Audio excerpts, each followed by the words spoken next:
자, 이제는 이민교회로 넘어갑니다. 그러면 이민교회의 현실은 어떠냐? 자, 이민교회가 언제 시작됐냐면요, 1903년입니다. 1903년 12월에 정식으로 이민교회가 시작이 되었습니다. 하와이에서 시작이 되었는데 1902년 12월 22일 한인 102명을 태운 미 여객선 갤릭호가 제물포항을 떠났다. 갤릭호가 일본을 거쳐 하와이 호놀룰루항에 기착한 때가 이듬해 1월 13일 한미 수호 통상 조약이 맺어진 지 10년 만에 미주 이민 100년사는 이렇게 시작되었다 되어 있습니다. 그래서 1903년 1월에 호놀룰루에 이제 도착을 해서 사탕수수 밭이라든지 이런 데 가서 노동을 하는 분들입니다. 그리고 그해 말에 가서 최초로 교회를 세우게 되는데 이것이 북미주의 첫 이민교회가 됩니다. 1903년. 그래서 2003년에 호놀룰루에서 무슨 일이 있었을까요? 100주년 기념대회가 당연히 있었죠. 네. 이렇게 해서 지금 이제 북미에 이민교회가 약 4,000개 정도가 있습니다. 첫 번째 교회는 1903년에 세워졌습니다. 그리고 1905년까지 하와이에 7,000명 정도의 노동자가 이민을 옵니다. 첫 갈리코에는 여기 보시면 이분들이에요. 이 갈리코를 타고 첫 배가 내렸는데 그 후로 계속해서 이제 노동력을 계속 동원해서 1905년에 가서는 7,000명 정도가 이민을 옵니다. 그리고 그 중에서 또 일부가 멕시코로 가면 돈을 더 벌 수 있겠다고 그래가지고 멕시코로 가요. 근데 멕시코에서 또 있다가 쿠바로 가면 정말 돈을 번다고 해서 쿠바로 또 갑니다. 그래서 우리 쿠바 선교에 가면 한인 후예들을 만나는 이유가 이분들이 하와이, 멕시코, 쿠바 이 커넥션이에요. 네. 지금은 이제 쿠바에는 이제 다 그 커넥션이 이제 더 이상 없어요. 그러니까 그분들은 고립돼 가지고 3대, 4대, 5대 이렇게 쭉 내려오고 있는 거죠. 피도 섞였고. 자, 이렇게 이제 한인교회가 시작이 되었습니다. 그런데 한인교회 중에서 북미에만 4,000개가 있는데요. 우리가 참 많은 훌륭한 교회들이 많이 있어요. 그 중에. 근데 은혜 한인교회라고 들어보셨습니까? LA에? 네. 주시해서 볼 교회입니다. 김광신 목사님이라는 분이 일대 목사님이시에요. 이분은 평신도 출신입니다. 장로님으로 교회를 오랫동안 섬기다가 이제 은혜를 받고 목사가 되었어요. 그런데 완전히 생명을 걸고 선교하는 분입니다. 그래가지고 이 교회는 얼마나 선교를 많이 했는지 목회자 월급이 4개월, 5개월씩 밀리고 그랬어요. 그래도 선교사님에게 선교 후원금은 꼭꼭 지불됐었습니다. 그 플로신학교의 선교학자들이 그 교과서에, 선교학 교과서에 샘플로 사용하는 교회입니다. 세상에 이런 교회도 있다 해가지고요. 한 교회에서 선교사를 수백 명을 파송했어요. 그리고 그분들이 주로 구소련에 가서 교회를 개척하고 신학교를 세우고 목회자들을 양성했는데 이 교회를 통해서 나간 선교사들이 세례를 주고 전도에 세례를 주고 또 예수를 믿게 된 사람들, 또 가르쳐서 그 사람들이 또 예수를 믿게, 이 파생된 이 사람들의 숫자가 20만 명에서 30만 명이라는 겁니다. 한 이민교회가. 바로 지난번에도 우리 장로님들 가서 그 LA 총회 갔을 때 우리 그 교회를 탐방을 했거든요. 하인즈 그 케찹 회사 본사를 사가지고 한 20에이커 좀 되는 LA 그 아주 노른자의 땅이죠. 사서 거기다가 이번에 또 성전을 크게 건축을 했는데 들어가 보면 정말 대단해요. 근데 더욱더 놀란 것은 뭐냐면 그 교회 사이즈가 우리 교회하고 거기서 거기라는 겁니다. 숫자가. 그런데 게임이 안 돼, 게임이. 도대체 어디서 헌금을 다들 그렇게 내시는지 게임이 안 돼요. 어마어마한 선교사들을 지금 후원하고 있고요. 그러니까 역시 이게 비전입니다, 비전. 정말 임팩트가 대단하고 새로 지은 그 성전의 그 위에는요 24시간 전 세계 선교사들을 위해 중보 기도실이 있어요. 그래서 저는 한 10대 명 모이는 조그만 방인가 싶어서 들어가 봤더니 그게 아니던데요. 이 방보다 더 큰 예배실이에요. 기다랗게 된 예배실이에요. 그러니까 폭은 좀 좁아요. 그러나 더 길어요. 24시간 찬성이 은은하게 들리고 교인들이 수시로 들어가서 중보하는 거예요. 거기에 선교사들을 위해서. 뭔가 다르니까 교회가 그렇게 하는 거죠. 예, 뭔가 다르니까. 자, 그런 교회가 있습니다. 예, 그런 교회가 있어요. 그러니까 저는 자꾸 이런 소개를 하는 이유가 다 안 됐다, 다 망한다, 그게 아니에요. 뭔가 올바로 새겨져 있는 교회들은 뭔가 달라요. 지금 전 세계 170개국에 700만 플러스의 한인들이 디아스포라로 살아가고 있습니다. 거기에 교회들이 뭐 웬만한 전 세계 도시에는 한인 교회가 없는 데가 없어요. 심지어 멕시코에 있는 뭐 우리가 발음도 뭐 구아달라하라. 그래서 하도 이해가 안 익혀져 가지고 우리 EM에서 매년 여름마다 가서 집 지어주는데 구하달라. 그래서 제가 구워달라고 하라. 그렇게 외웠다니까요. 구워달라고 하라. 그래서 구하달라 하라. 네. 여러분 멕시코 시티는 들어보셨지만 구하달라 하라 들어보셨어요? 우리는 몰라요. 그런데도 이민교회가 있다니까. 한인교회가. 네. 근데 그 교회 목사님을 얼마 전에 만났는데 싸우고 갈라지고 그랬더라고요. 거기도 싸우더라고요. 거기까지 가서도. 그 떼약볕 밑에서.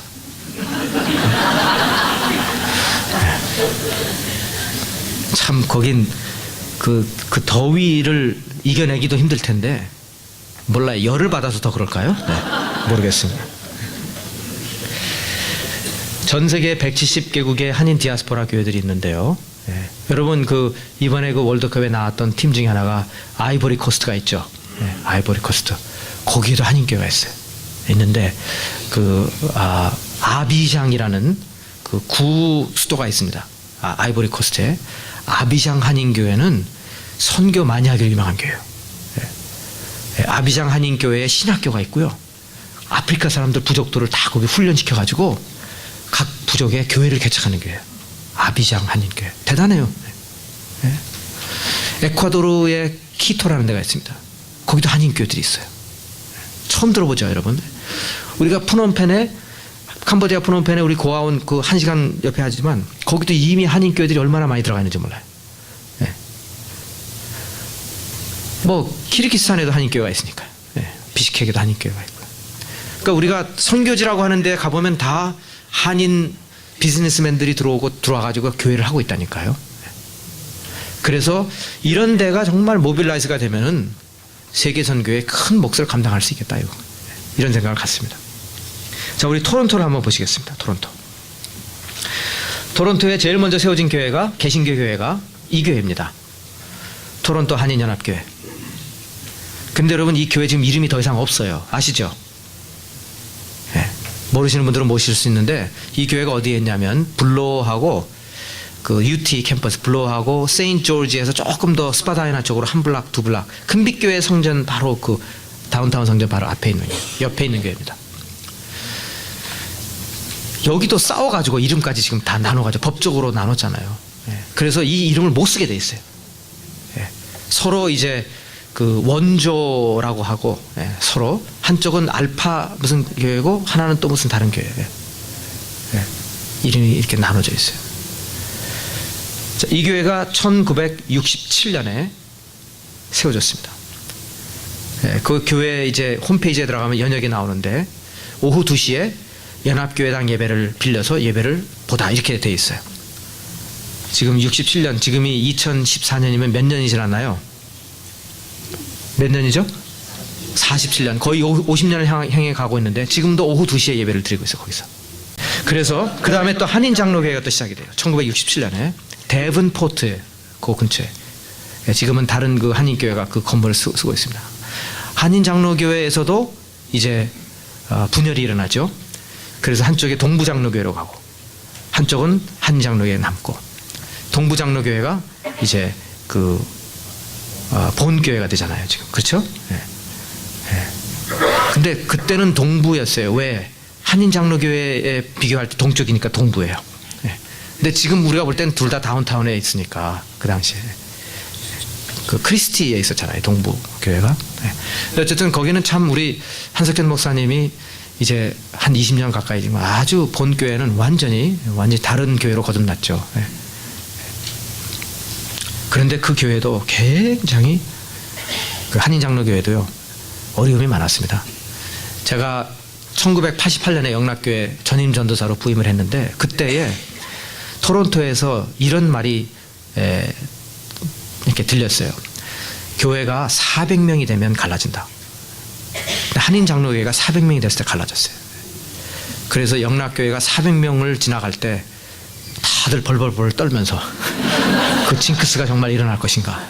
근데 안 갈라졌어요. 토론토 영락교회가 최초로 그 징크스를 깬 겁니다. 깨고 400명이 아니라 지금까지 된 거예요. 안 깨지고.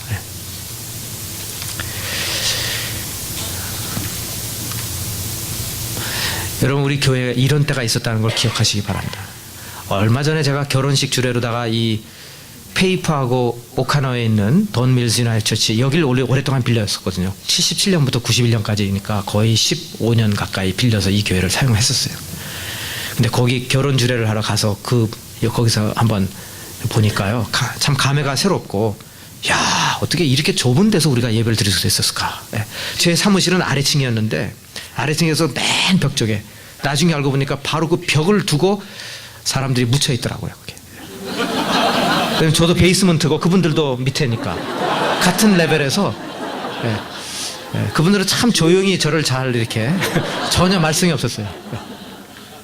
바로 이 교회 이 주변이 다 공동묘지거든요. 그 교회를 섬겼던 분들이에요. 그런데 우리 감사하게 토론토 영락교회는 1991년이 됐을 때 교회가 이젠 더 이상 감당을 할 수가 없네요. 200명, 300명이 못 들어가요. 그래서 바틀리 185번지로 웨어하우스를 사서 그거를 이제 막 고쳐가지고 들어갔는데 뭐 5, 6년 지나니까 그 교회가 감당을 못하는 거예요. 6, 700명이 도저히 좁아가지고 안 되는 거예요. 그래서 이제 이 건물로 왔잖아요. 97년에. 그때 돌아가신 이석한 목사님이 어마어마하게 총대를 맨 거예요. 그때. 또 돌아가신 이창명 장로님, 특히 그 두 분이 총대를 엄청 맨 겁니다. 왜냐하면 그 당시에 저도 아마 여러분 같아서 다 반대했을 거예요. 아니, 누울 자리를 대충 보고 펴야지. 그래도 이게 우리가 갈 데가 아니지 않습니까? 처음에 이 건물 와서 보니까 말이죠, 저도 막 꿈에서 나타나 뒤숭숭해요. 왜? 이게 옛날에 이제 무슨 컴퓨터 무슨 캠페인이었는데, 지금 우리 본당 자리 있잖아요. 거기가 다 이렇게 플로어가 레이즈가 돼 있었습니다. 그리고 그 밑으로는 어마어마한 그 컴퓨터 그 와이어가 쫙 나타나고 그랬어요. 뭐 이상한 데였어요, 이게 어쨌든. 그래가지고 그때 교인들이 와가지고 그걸 다 드러내고 그 와이어 다 드러내고요. 그리고 이제 그 자리에 이제 부시고 본당 체육관 진 거예요, 지금. 그리고 여기는 오리지널 오피스를 그때마다 조금씩 개조해가지고 가는, 그러니까 지붕이 새는 겁니다. 이거 오래돼서. 물론 저기도 큰 데도 새고 있지만, 새로운 데도. 그런 거예요. 근데 교회가 1997년에 정말 믿음으로 여기를 온 거죠. 그런데 하나님께서는 이미 일을 하고 계셨어요. 1997년에 한국에서 IMF가 터질 줄은 아무도 몰랐던 거예요. 그리고 대거 이민이 올 줄은 아무도 몰랐던 거예요. 우리 교회 이렇게 보시면요, 제일 많이 성장했던 때가 2000년, 2001년, 2000년, 2000년 이때예요. 왜 그러냐? 막 오는 거예요, 지금. 오는데 수용할 수 있는, 감당할 수 있는 교회가 이 교회인 거예요. 다른 교회는 사이즈가 안 돼요. 감당할 수 있는 사이즈가. 그래서 이 민평각 교수가 퀸스 대학교 사회학 교수인데 1990년에 그 퀸스 지역에 있는 한인 교회들 한 200개 정도를 조사를 해보니까 이런 기능들이 있다는 거예요. 사회적인 기능이. 교회가 왜 있느냐? 그런데 물론 영적인 이유로도 있지만 이런 이유로 교회들이 존재한다는 거예요. 가보면 교회들이 다 평균 숫자가 한 80명쯤 되는데 그 한인 사이들의 교제를 위해서 존재한다는 거예요. 어느 교회든지 가면 다 김치, 불고기, 밥을 다 먹는다는 거예요. 예배 끝나고 나면. 문화학교가 있고 전통을 유지하고 2세들을 위해서. 이민자들을 위한, 신규 이민자들을 위한 봉사를 다 하고 있다는 거예요. 목사님들이 다 발로 뛰면서 통역해주고 집 구해주고 이런 일들을 20년 전에 했어요. 저도 그런 일들을 했어요. 처음 와가지고. 그 다음에 어떻게 보면 직분 남발이라고 할 수도 있는데 80명 모이는데 거기에 보면 장로, 집사, 권사가 거의 대부분이 다 그렇다는 거예요. 왜? 사회적으로 심리적인 보상이 필요한데 교회에 와서 어쨌든 대우를 받는다 이거예요. 자, 그런데요, 이민교회에 위험이 있습니다. 위험이 있는데, 자, 이 부분은 우리가 좀 생각해 봐야 되겠습니다. 많은 이민교회들이 여기에서 끝나요. 그저 이민 생활이 어려운데 이민 생활을 극복하기 위한 하나의 수단으로 그냥 그 기능을 발휘하고 끝나는 거예요. 이민교회가. 그 프린트물에 보시면 이민교회의 단계가 있잖아요. 개척기, 성장기, 격동기, 안정기, 쇠퇴기 이렇게 있는데, 대부분의 교회들이 개척을 하고 어느 정도 성장을 하고 난 다음엔 격동기에서 여기서 아쉽게도 또 갈라져요. 근데 이 부분들이 왜 그러냐? 바로 여기에 초점을 맞추기 때문이 아닌가.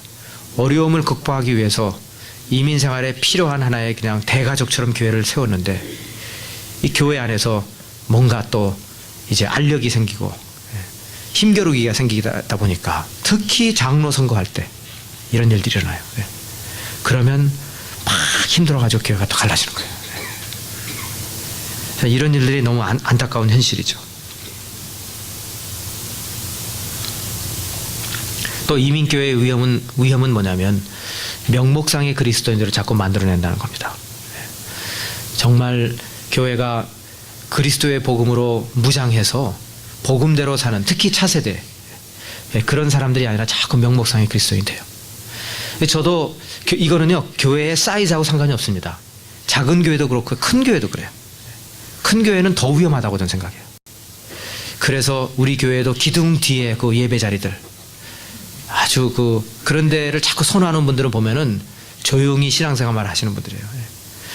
여러분, 가끔 2층에서도 예배를 드리셔야 되죠. 거기도 자리를 채워야 되니까. 그런데 2층에서 오랫동안 예배를 드리셨으면 이번에는 좀 맨 앞쪽으로 와서 좀 예배를 드리시기 바랍니다. 그런 분들 혹시 계시면, 저는 다 알죠, 누군지. 맨 앞쪽에 와서 좀 예배를 드리세요. 맨 앞쪽에 두세 줄을 좀 꽉꽉 여기 계신 분들 좀 채워주시기를 주님의 이름으로 축원합니다. 그러면 또 거기 앉으신 분들이 왜 왔어 그러시겠죠. 그러니까 빈자리 보고 오시라는 거예요. 왜 그러냐면요, 교회의 분위기를 바꿔야 돼요. 지금 버스 기사와 목사의 공통점과 차이점이 있습니다. 전부 다 사람을 이동시키려고 해요. 목사는 근데 앞으로 오라고 그러고 버스 기사는 뒤로 가라고 그래요.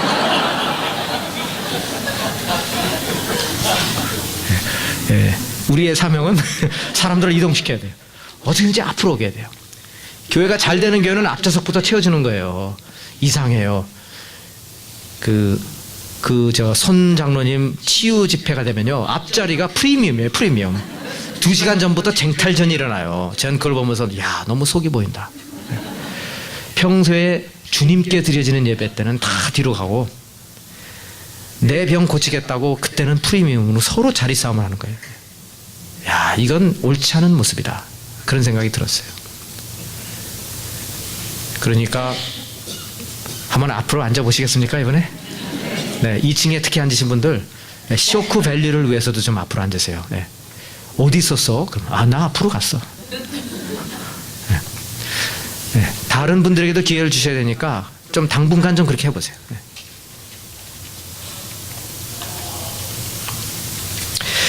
이런 문제들이 또 있죠. 주류 사회 및 차세대와의 단절로 심각한 정체성 위기가 온다는 겁니다. 이민교회는 이렇게 될 수밖에 없어요. 왜냐하면 보세요. 다 우리끼리만 지금 한국말이잖아요.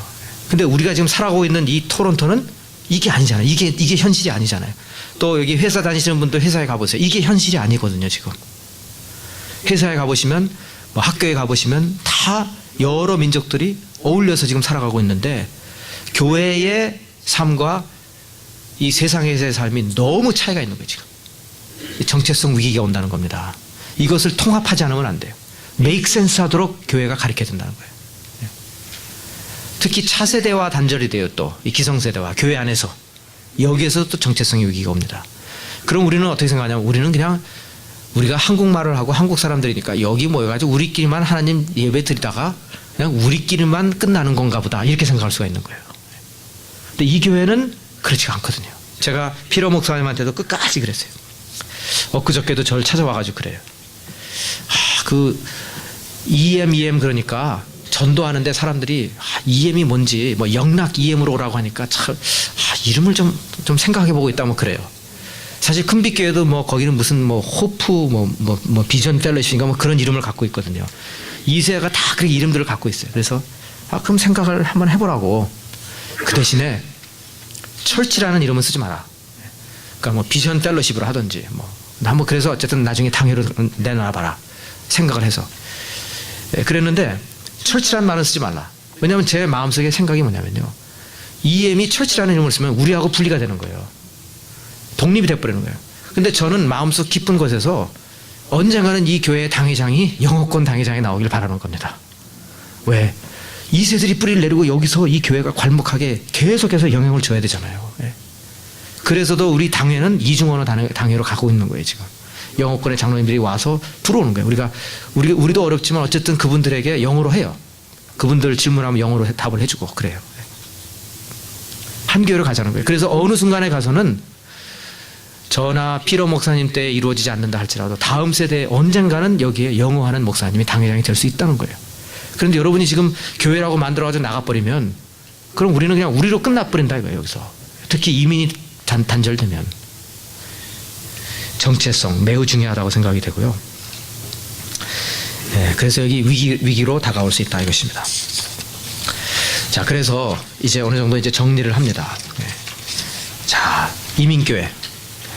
여기 그 프린트물에 맨 밑에 보시면 이민교회 역할을 그래가지고 영적 기능이라고 그랬잖아요. 예배, 신교, 자녀 신앙교육, 사회적 기능, 그 민평갑 교수의 이야기를 제가 적었습니다. 그 다음에 가족적인 기능, 경조사 이렇게 되어 있어요. 자, 우리 교회가 이런 일들을 지금 하고 있어요. 특히 이민 1세대에게 영적 기능, 사회적 기능, 가족적 기능을 지금 주고 있다 이겁니다. 그런데 여러분, 제가 여러 번 말씀드리지만 이 기능만 갖고는 안 된다는 거예요.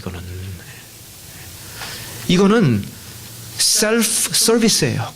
한국에 가시면 물은 셀프입니다. 도대체 뭔 소리인지 몰랐어요, 처음에는. 근데 나중에 알고 보니까 그게 물 마시고 싶으면 가서 마시라는 얘기예요. 물은 셀프라는 게. 알아서 하라는 얘기예요. 근데 교회는요, 우리 자신을 위해서만 있는 게 아니라니까요. 근데 여기 보십시오. 영적 기능. 내가 예배를 드릴 니드가 있는 거예요. 예배를 함께 드릴 사람들이 필요하고 그런 장소가 필요한 거예요. 나를 위해서 드리는 거예요, 지금 어떻게 보면. 거기에 사회적인 기능들이 있죠. 또 가족적인 기능이에요. 우리 교회가 이거는 뭐 잘하고 있는 거죠. 구역 선교회. 제가 보니까 같은 장례식을 치러도요, 선교회 잘 나간 분하고 잘 나가지 않는 분하고는 차원이 달라요. 우선 선교회를 잘 나가시는 분들은 장례위원들이 딱 관을 들 사람들이 정해져 있어요. 거기서 나와야 다. 그런데 선교회를 평소에 잘 안 나가시는 분들은 관을 들 사람이 없어요. 대신 들어줘야 돼요. 그러니까 그런 면에서는 가족적인 기능을 잘하고 있다 이겁니다. 그런데 선교회가 사실 경조사를 위해서 있는 게 아니거든요. 그것도 해야 되겠지만 더 울타리를 넘어서 일을 해야 되거든요. 그래서 지금 오늘도 이 시간에 우리 그 다운타운에 지금 우리가 아우리치를 하고 있어요. 너무 감사한 거예요. 여기에 또 많은 분들이 지금 인볼브 돼가지고 그 사역을 지금 하고 있는데 감사하죠. 그러니까 이런 일들을 우리가 자꾸 해야 되고 더 많은 일들을 찾아서 해야 되는 것입니다. 그렇게 하면서 이민교회의 정체성을 만들어 가야 되는데 저는 결국 답은 이거라고 생각하는 겁니다. 선교적 교회로서의 회복이 필요하다 이것입니다. 선교적 교회. 선교적 교회는 아까도 말씀드렸지만 해외로 선교사를 더 많이 파송하는 게 선교적 교회가 아니라 우리의 교회의 정의를 다시 내리는 거예요. 교회는 울타리 안의 교회가 아니라 울타리 바깥에서 활동한다는 거예요. 교회 울타리 바깥에. 그렇다면 우리는 이런 질문을 할 수가 있습니다. 만일 오늘이라도 당장 토론토 영락교회가 존재하지 않는다면, 무슨 이유든 간에 토론토 영락교회가 존재하지 않는다면 토론토 영락교회를 놓고 목 놓아서 울 수 있는 사람들이 어떤 사람들인가? 토론토 교회의 교인들이다 하면 심각한 문제예요. 교인들만 목 놓아서 울고 있다 그러면 심각한 문제고요. 아니다. 한인 커뮤니티 전체가 목 놓아서 울고 있다. 아니다. 토론토 전체 시가 목 놓아서 울고 있다. 토론토에 있는 많은 교회들이 목 놓아서 한인 교회들뿐만 아니라 카나디안 교회들이 목 놓아서 울고 있다. 어쩌다가 저 교회가 지금 없어졌는가? 이런 교회가 되는 거예요. 이게 미셔널 처치예요. 그런 것이지 토론토 교회가 더 이상 존재하지 않는다 그럴 때 교인들만 목 놓아서 우는 거는 결국 셀프 서비스를 했다는 얘기입니다. 네. 이것을 바꾸자는 것이 바로 이 선교적 교회로 가자는 얘기예요. 네. 구역도 그렇고 선교회도 그렇고요. 네. 그래서 저의 몫은요, 이렇게 개념, 이렇게 신학적인 개념을 성도님들에게 소개하는 거고요. 성도님들의 몫은 지금부터 뭐냐면, 이 제 수강을 하시는 분들의 몫은 뭐냐면, 그럼 이걸 내가 우리 구역에서, 우리 선교회에서, 그리고 내가 지금 호흡하며 살아가는 직장과 학교에서 내가 이걸 어떻게 소화시켜서 실제적으로 내가 실천할 것인가는 여러분들이 하셔야 될 일이라 이거예요. 자, 그래서 그 다음 페이지에 보시면은 이제 한 주간 말씀 묵상을 드렸습니다. 이거 빨리 하면 5분 동안에 할 수 있는 거고요. 그러나 5분에 하지 마시고 한 두세 번 이렇게 한 30분씩 한 두세 번 정도 접근해 주시기 바라요. 이 구절을 읽어보시고 정말 주님의 뜻이 무엇이었을까? 이런 말씀을 하실 때 이게 무슨 뜻일까를 한번 적어보세요. 그리고 다음 주에 오셔서 우리 옆에 있는 분들하고 나눠보려고 합니다. 특히 성령으로 창조된 교회, 그 의미가 무엇인가? 그래서 이제 마지막 페이지로 가셔서 선교적 교회로의 회복이라는 말입니다. 이 세상에는 참으로 각양각색의 교회들이 존재한다. 북미 교회이든 한국 교회이든 이민 교회이든 교회가 하얀 길에 들어선 교회들의 분명한 공통점이 있는데, 죽어가는 교회는 교회를 세우신 하나님의 그 원래의 뜻으로부터 벗어난 교회라는 것입니다. 하나님의 뜻에서 벗어난 교회를 그대로 두면 그런 교회는 병든 교회가 됩니다. 병들어서 죽는다는 것입니다. 숫자적 성장을 통해서 겉으로 부흥하는 듯 하지만 종말에 가서는 가라지로 판명을 받게 됩니다. 진정한 교회는 그러므로 성경적인 교회고, 진정하지 못한 그런 교회는 반드시 성경적으로 회복되어야 합니다. 자, 그래서 회복의 길이라는 것은 돌아오는 것을 말합니다. 성경에서 말하는 교회, 그 정체성과 사명을 재발견해서 성경적으로 나가는 것입니다. 아까 그 이학준 교수의 말을 다시 인용해서 부분적 수리가 아니라 기초와 틀을 다시 놓는 작업이 필요합니다. 즉, 교회의 본질을 다시 다루며 교회가 왜 존재하는지, 교회는 무엇을 최우선의 목적으로 삼아야 하는지를 놓고 심각하게 고민해야 됩니다. 성경적 교회로 돌아올 때 우리는 선교적 교회의 비전을 봅니다. 이것이 교회의 참된 회복인데, 선교적 교회란 죄로 가득 찬 세상을 바로 세우며 구원과 회복을 이루기 원하시는 하나님의 선교에 동참을 의해서가 아니라 위해서 형성된 교회를 말합니다. 로이스 베르트의 말을 인용합니다. 이런 교회는 자신의 생각이나 유익을 위해 존재하는 교회가 아니라 교회를 만드신 하나님의 뜻에 순종하려는 유전인자를 DNA를 갖고 있다. 그래서 그분의 사역에 동참하기 위해서 전력을 다하는 교회다. 선교적 교회는 사명지향적인 교회다. 교회는 성도들이 모여서 이루는데 병든 성도들은 병든 교회를 만들고, 선교적 사명을 삶으로 나타내는 성도들은 선교적 교회를 만든다. 선교적 교회가 될 때 교회의 온전한 회복이 일어난다. 물질 만능주의와 성공주의에 물들어 있는 현대교회는 다시금 성경이 말하는 성경적 사명을 위해, 선교적 사명을 위해 거듭나야 한다는 것입니다. 네. 자, 그래서 이제 그 우리의 과제들이 이렇게 남아 있어요. 이제 이것을 놓고 3번 더 모여서 의논하게 되는데, 선교적 교회가 뭐냐, 정의를 다시 내리고 특성이 뭐냐, 그 사명이 무엇이냐, 자세히 우리가 공부를 하겠습니다. 그 다음에 선교적 교회의 성도들이 살아가는 삶의 구체적인 규범이 필요합니다. 선교적 교회의 성도라고 한다면 삶에서 적어도 이 정도는 보여야 되지 않느냐. 그리고 선교적 교회 구석구석에는 그런 교회를 우리가 방문했을 때는 어떤 신념과 어떤 실천이 자리를 잡고 있는지, 실제적으로 그런 교회들을 보면서 사례 연구를 하고 본을 받아야 되겠다는 것입니다. 자, 여기까지 우리가 하고요. 다시 한번 우리 아까 앉았던 분들과 한 10분 정도 오늘 내용들을